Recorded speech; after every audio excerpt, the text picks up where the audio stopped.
Hi Cancer, this is your love reading po. This is timeless reading.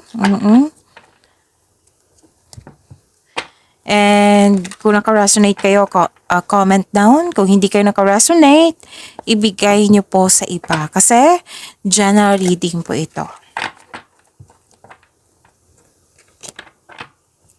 Love life po ni Cancer. Spirits guide, ano po yung gustong sabihin ng person ni Cancer sa kanya? I need 4 cards po. I was selfish and immature. Please forgive me. So, baka may napansin kayo ha, kumakain ako ng Strepsils ngayon kasi kailangan na po.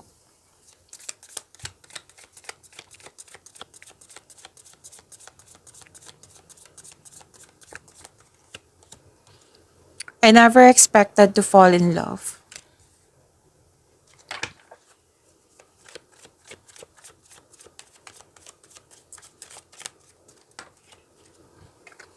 I have to deal with my pain to be able to open my heart to love again.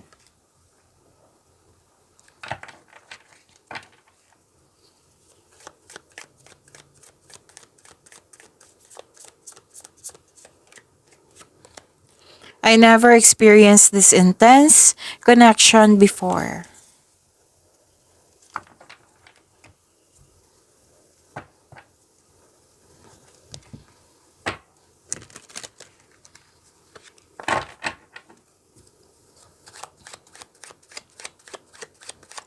Spirits guide.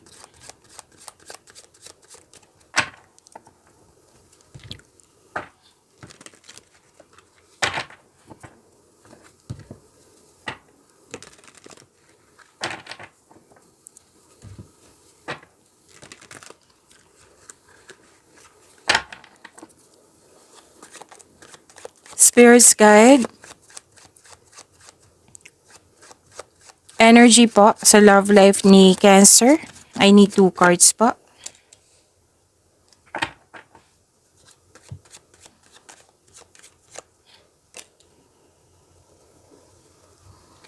Okay, kamusta ang love life, Cancer? Kamusta kayo?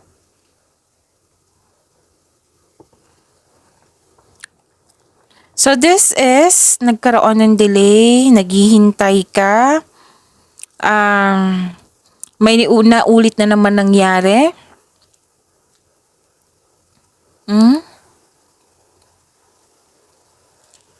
May pinupush ka na situation na hindi dapat kasi hindi nakahatagana sa'yo.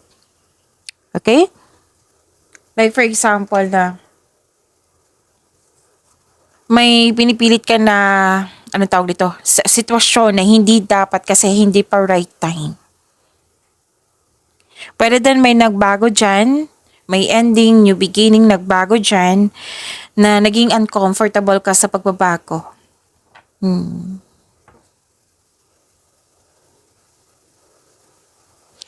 So may hindi pagkakaunawaan dito, pero nagkaroon ng delay.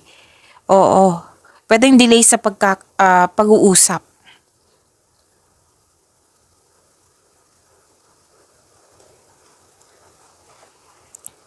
Okay.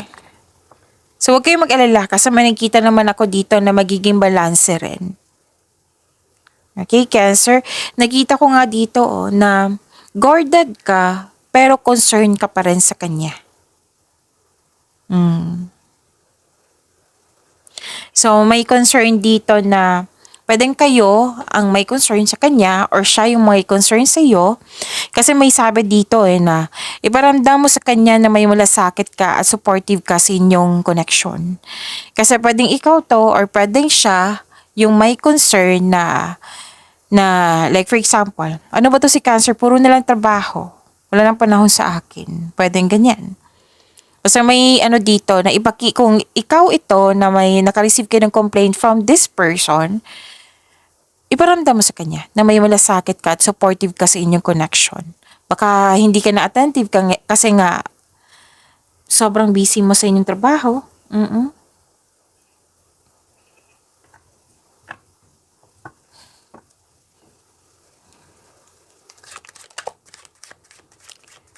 Spirits guide challenges na ma-overcome ni Cancer sa love life niya. I need 2 cards po.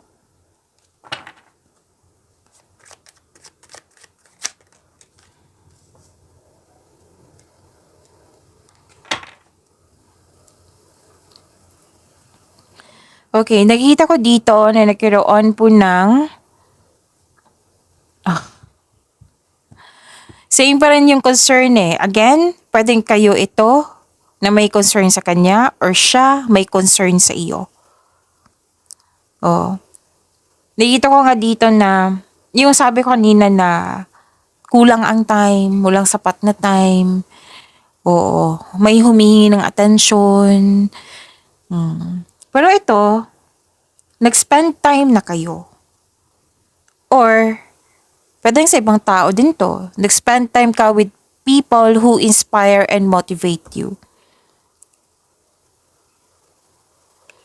May balak nga mag-travel dito or pwedeng romantic trip ito. Para magkaroon ng growth, pwedeng personal growth ito, pwedeng sa relasyon nyo para magkaroon ng growth nga. Grow, bakit grow? Growth. Okay? Actually, ang ganda ng ng mga ginagawa nyo, mga paraan na para mas maging okay ka or maging okay yung connection nyo. So remember, this is general reading ha. Kunin nyo lang kung ano yung naka-resonate. Kung ibigay nyo po sa iba kung hindi kayo naka-resonate. Okay? And makaka-receive kayo ng love messages. May sweetness dito and I consider magkakaayos kayo nito. Kasi may love messages, may sweetness, may time for reflection, so this is realization. May sabi, 'di ba? Sabi dito na may concern sa hindi nagbigay ng time, 'di ba? Kasi nakita ko dito na some of you busy nga sa mga ginagawa sa passion mo, sa trabaho mo ba ito. So may mag-date. Dalawang card na po na mismo dito nagsabi ha, pwedeng travel, romantic trip, or date ito. Oo. So, magiging maayos to. Diba? This is good.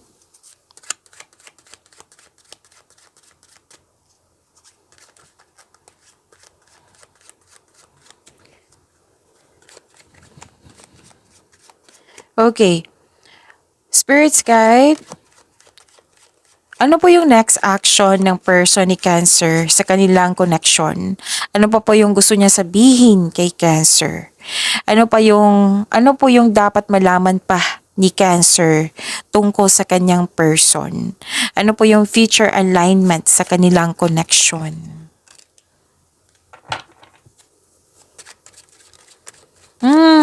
Okay. This person is not okay. Might be, kasi hindi siya masaya, hindi naging successful, it might be sa connection nyo to ha. It might be, hindi nagkasundo. Yan yung unang nakikita ko. Hindi nagkasundo. May delay din. May delay dito sa inyo, may delay din sa kanya. And I consider this is pag-uusap. Tapos hindi siya kontento. Hindi siya kontento sa status niya ngayon. Or sa connection niyo ngayon. At nakikita ko dito may disconnection eh. Disconnection talaga to. So, pwedeng nagkaroon siya ng disconnection, nagkaroon siya ng space. Or literal na disconnection ito. Pero may opportunity siya na maayos niya to. Kailangan niya lang ng mahabang pasensya. Kasi nakikita ko dito na pwedeng mainipin po ito, yung person nyo.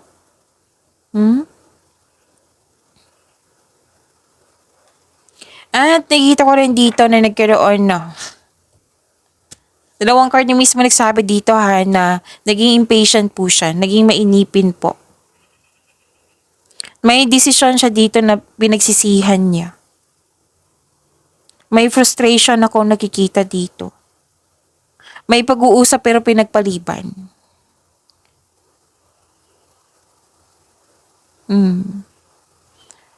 So, kung kayo po ang person, sa mga cross-watcher dito, kung kayo po ang person ni Cancer, nakikita ko naman dito na may delay din sa kanya. It might be sa pag-uusap nyo to. Pero, kung tatanungin nyo po ang energy ni Cancer, which is okay. Okay yung energy ni Cancer. Maaring makausap to si Cancer na sana'y gagawa ka ng action soon. Okay? Kasi may nakita ko dito na wala pa akong nakikita ng action dito Kasi nga, yung dalawang card mismo nagsabi naging impatient po daw. So, kailangan mo ma-overcome yan. Para mag-usap na kayo ni Cancer. Okay? Si Cancer, nalaman mo na yung nararamdaman ng person mo ngayon. So, kailangan ng mahabang pasensya kung maaari po. Okay? Kasi nasa struggle pa si person mo. And I'm sure na ma-overcome niya ito. Okay? So, sana'y magiging maayos ng lahat. Kung gusto nyo pa ng another message or another gabay, meron pa tayong mga video dito para kay Cancer. Maraming po. Baka makaresonate kayo. That is timeless reading po. Okay? So, maraming salamat po.